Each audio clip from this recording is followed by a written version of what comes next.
Okay, quick video of the Heathkit stack, but featuring the SB-102 station. It's all hooked up and going here with the Scanalyzer. The persistence on the Scanalyzer looks better on the video than it does on the actual scope. But it's not bad considering the age of this unit. Been having quite a bit of fun refurbishing this stuff. Okay, Daryl. Good to hear you, Daryl. Sounds good tonight.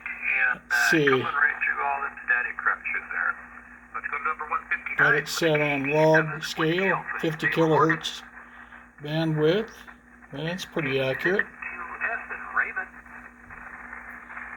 And that's what we kind of get. It's a slower sweep. The persistence isn't bad on this old scope. It looks really nice in this video, but it isn't quite that good.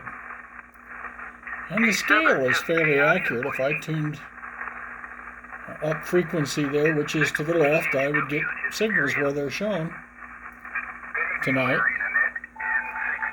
The center pip, of course, is the station it's currently going.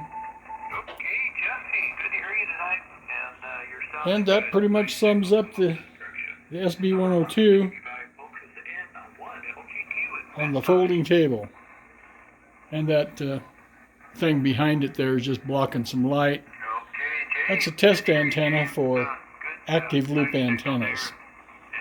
One of my other pastimes. KA7U out.